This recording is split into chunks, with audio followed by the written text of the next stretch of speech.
vezes, ser o clã mais poderoso também tem suas consequências. E dessa vez o nosso protagonista sentiu as consequências em sua pele. Ele perdeu tudo: sua visão, sua família, seu clã, sua mãe, seu pai. Mas ele ficou se perguntando: por quê? Por que isso teve que acontecer? Eu não entendo o motivo. Aconteceu de uma hora para outra. E no final, ele só conseguiu ali olhar a destruição e tudo que aconteceu diante dos seus olhos, que ele acabou perdendo a visão também. Ele ficou ali atordoado, sem entender nada. Ele mesmo cego, ele sabia, ele reconhecia a energia, a espada do seu pai. Assim que ele pegou na espada, ele teve a sensação: essa é a espada do meu pai. E com certeza, ele deve estar por perto da espada também.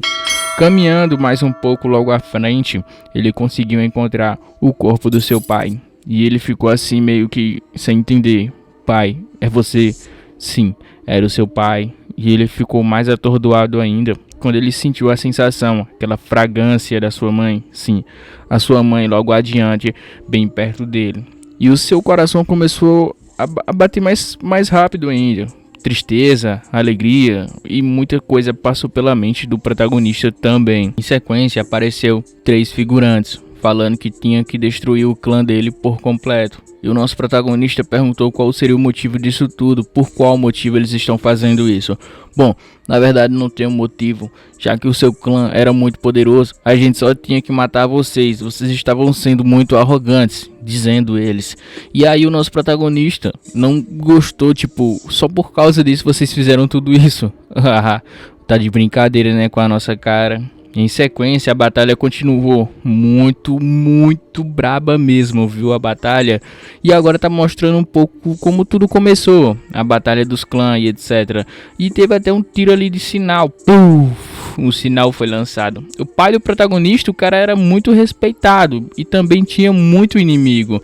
E também tinha ali o vice-líder, líder e etc. E assim por diante. Esses caras aí era tudo irmão do protagonista, primo e etc. E assim surgiu os 4 Cavaleiros da Morte, que invadiu o clã, derrotou todo mundo e tal. Pegou o pai do protagonista, pegou os primos dele, pegou o irmão dele e etc. E acabou derrotando todos aqueles meros figurantes, do meu ponto de vista, né? Mas aí sobrou os caras mais poderosos, que eram os antes-protagonistas. E os caras não aliviou não. Pegou o pai do protagonista, pegou todos ali e derrotaram eles. O protagonista acabou chegando quando a festa já estava quase acabando. E aí ele conseguiu salvar algumas pessoas do seu clã ainda. E aí ele mandou o pessoal que estava vivo e bem continuar lutando. E aqueles que estão feridos buscar abrigo e etc. Porque assim eles vão conseguir sobreviver. O pessoal entendeu que o jovem mestre estava ali passando e todo mundo foi fazer a sua obrigação. Tempo vai, tempo vem, o nosso protagonista estava procurando a sua família. Sim, que ele não conseguiu encontrar ainda. Procurando bem atordoado e com muita raiva e preocupado se acontecer alguma coisa, o seu olhar de preocupação estava estampado em seu olho. E assim apareceu um camarada logo atrás dele, gritando: "Ei, jovem mestre, aonde você vai?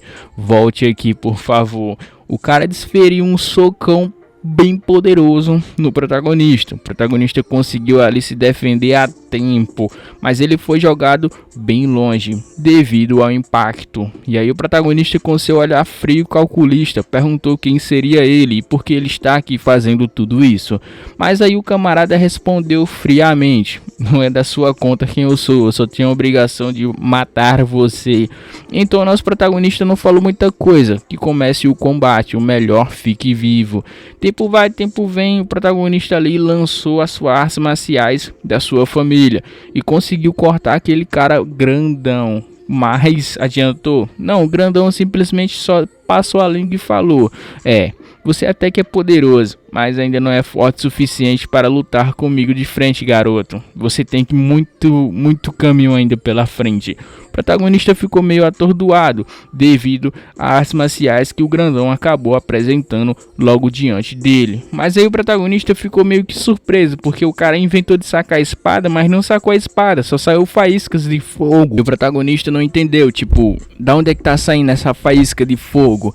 E aí o grandão sacou a sua espada de vez. O protagonista foi pego de surpresa nesse exato momento. E aí ele cortou os olhos do protagonista. O protagonista ficou gritando de dor. E em sequência voltamos para os reais presentes. O protagonista está cercado no chão, ali meio que segurando o corpo da sua mãe. E aí os camaradas tá perguntando, cadê o cara que, bom, deixa ele cego? O protagonista falou o seguinte, não importa, mas os figurantes estavam ali querendo acabar logo com o nosso protagonista. Então ele desferiu um golpe super poderoso em sua direção. Mas aí o camarada ficou surpreso, porque o impacto foi tão forte que o nosso protagonista segurou com muita facilidade, com uma mão só, viu? E o cara ficou sem entender nada. Opa, como assim? Como esse cara fez tudo isso? E o nosso protagonista estava frio e calculista, simplesmente em silêncio. E o pessoal não entendeu nada.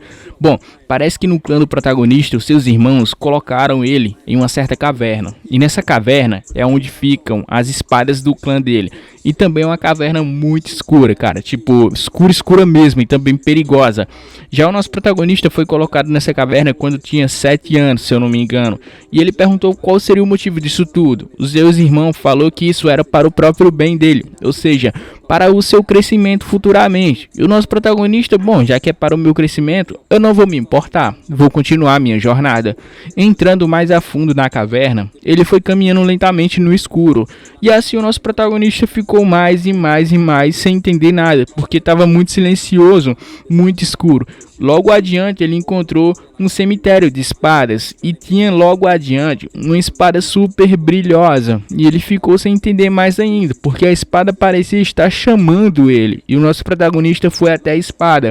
E assim que ele tocou na espada, a espada falou algumas coisas com ele, tipo ressonância e etc. E o nosso protagonista conseguiu sacar essa espada da pedra. E em seguida apareceu um monte de morcegos ou talvez entidades misteriosas. E o nosso protagonista estava perfeitamente bem, já que ele já tinha se acostumado ao escuro. Ou seja, ficando cego agora ou ficando cego depois não fazia muita diferença, porque o nosso protagonista já sabia a diferença de lutar no escuro, mesmo sem visão, mesmo sem o som. Já o grandão recebeu um toque em seu abdômen e ele ficou mais surpreso ainda. Esse garoto é muito poderoso, se a gente não tomar cuidado a gente pode acabar perdendo para ele. Mas aí o camarada mandou ele ficar calmo, vamos bolar um plano. A gente está com 3 e ele está só com uma pessoa, ou seja, é 3 contra 1. E o maluco ainda tá sem a visão. Você acha que a gente vai perder? O nosso protagonista simplesmente já tinha treinado suas artes marciais até o pico, ou seja, o malucão tava fera. Mesmo cego, ninguém é páreo para ele. Já em seguida, os figurantes pensou que ia conseguir derrotar ele com muita facilidade. O nosso protagonista se levantou bem devagarzinho. Sabe aquele ar que o cara tava farmando áurea? Sim, nesse exato momento ele estava fazendo isso. Ele já sabia de onde os ataques estavam vindo, já sabia cada direção e cada momento preciso.